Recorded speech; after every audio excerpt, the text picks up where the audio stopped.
에녹은 홍수전 10명의 족장 중 아담의 7대 손이며 무두셀라의 아버지이다.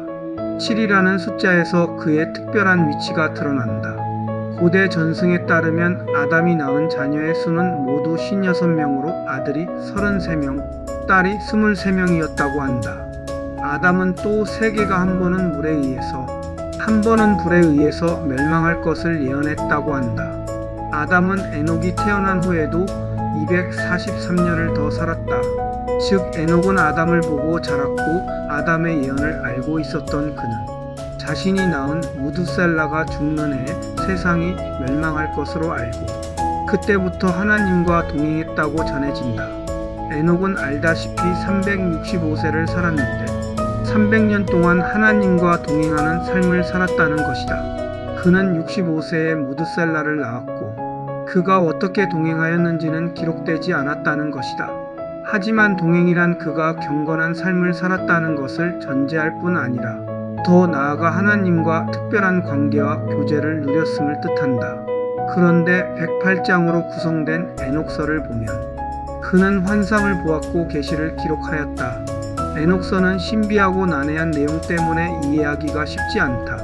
아마도 홍수전에 기록된 유일한 책일 것인데 고대 족장 시대에 성경의 역할을 한 것으로 볼 수 있다.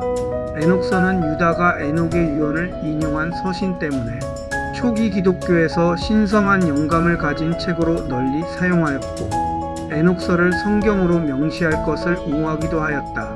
땅에 보내진 관찰자들의 타락에 대한 주제는 초기 문학에서 자주 언급되기도 하였다. 특히 초기 교회에서 유행했던 천년왕국의 주제와 관련이 있었기 때문인데 후기 기독교에서 무천년설이 대두되자 거부되기 시작하였다. 마르시오는 육체적 부활을 거부하며 영혼만이 부활할 것이라고 가르쳤고 오리겐과 칼빈도 이미 교회 시대에 천년왕국이 진행 중이라는 무천년설을 발전시켰다. 무천년설은 육체적 부활을 부정하니 휴거도 부정한다. 그리스도의 초림이 아담에 의해 예언되었다면 그리스도의 재림은 에녹에 의해 예언되었다. 메시아의 초림은 아담이 예언하였다기보다 하나님께서 아담에게 말씀하신 것이다.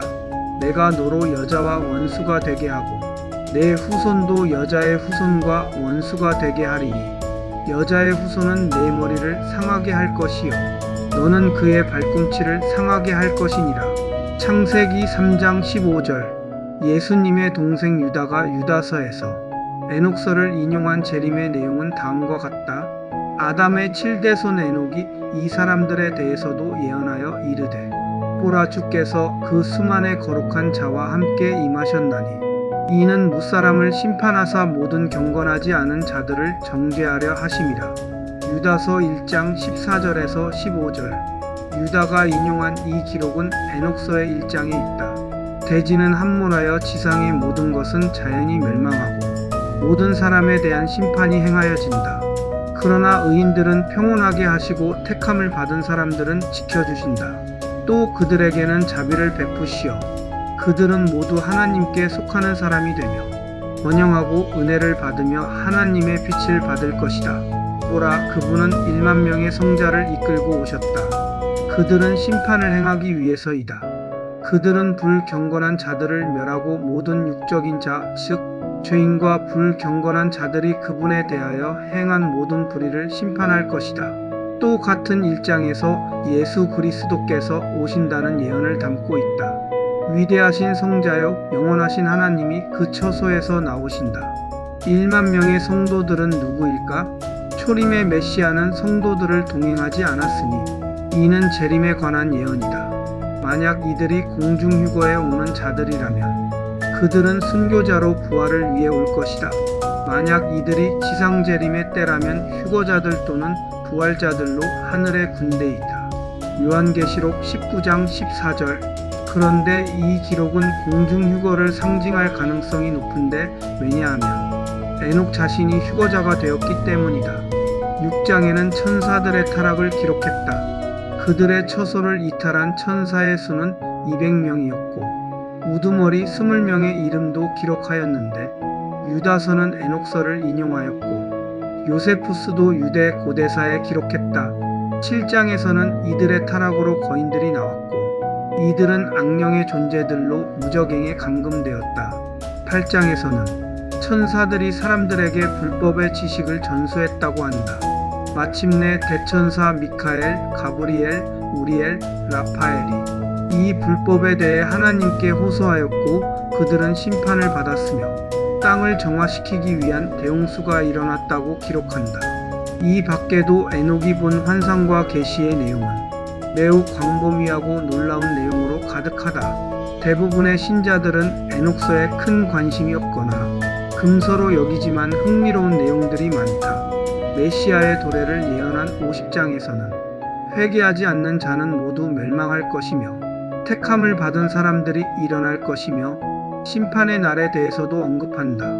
그는 심판의 서기관으로 호칭되기도 했다. 60장에는 두 마리의 괴수가 등장한다. 리오에아단이란 이름의 암컷 괴수는 바다와 물의 근원 위에 살며 베헤못이라는 이름을 가진 수컷은 가슴으로 눈에 보이지 않는 황야를 붙잡고 있다. 이는 바다에서 나온 계시록의 짐승과 땅에서 나온 거짓 선지자를 상징한다. 62장에는 택함을 받은 백성들이 그날 그의 앞에 설 것이며 그들은 땅에서 일어나 얼굴을 가리지 아니하고 생명의 옷을 입을 것이라고 기록했다. 이 글은 에녹서의 진위를 검증하려는 목적이 아니다. 우리는 에녹서의 정경성을 논할 수가 없으며 다만 참고할 뿐이다. 에녹은 죽음을 보지 않은 사람으로 휴거자의 모형이다. 그는 어떻게 하나님의 계시를 받을 수 있는 수준을 가질 수 있었는지가 궁금한 것이다. 성경은 단지 그가 하나님과 300년이나 동행했다고 기록한다. 동행이라는 단어에는 수많은 해석이 가능하다. 하나님과 인격적이고 특별한 관계에서 친밀한 교제를 나누는 것부터 철저하고 완벽한 신앙생활을 했다는 의미까지 가능하다. 또한 그는 기도의 사람이었을 것이다. 기도를 통하지 않고는 하나님의 환상을 보기도 하고 계시를 받기는 어려울 것이다. 그는 무두살라를 낳고 종말론적 삶을 살기 시작했는데 종말에 대한 생각은 삶을 더 열심히 살게 만들었다. 우리도 에녹처럼 죽음을 보지 않고 올라가려는 소망이 있다. 따라서 우리는 에녹처럼 동행하며 살아야 한다는 교훈을 받는다. 하나님을 추구하는 친밀한 교제와 기도의 사람이 되는 것이다. 에녹과 노아가 살던 시대에는 의인이 소수이고 다수는 타락하고 경건하지 못하게 살았다는 것이다. 우리 시대 또한 종말의 때로 사람들은 돈을 사랑하고 자기를 사랑하며 땅에서 번영을 목적으로 살아간다. 하나님과 동행하는 사람과 세상과 동행하는 사람들로 나누어져 있다. 자기의 육체를 위하여 사는 신자들과 성령을 위하여 사는 신자들이 있다. 요한계시록에 보면 음녀 바벨론에 음행을 하고 있는 인류를 묘사한 것은 우리 시대를 반영하여 보여준다. 육을 위해 사는 자들이 누리는 땅의 형통은 아주 순식간에 지나간다. 그러나 하나님의 나라를 위한 소원을 가지고 그 나라와 하나님과 바른 관계의 삶을 추구하는 이들은 영원토록 별처럼 빛날 것이다. 에녹처럼 하나님과 동행하는 삶, 그분의 뜻에 자신의 소원을 잃지 않은 것은 영원한 보상을 기대하는 우리의 소망이다.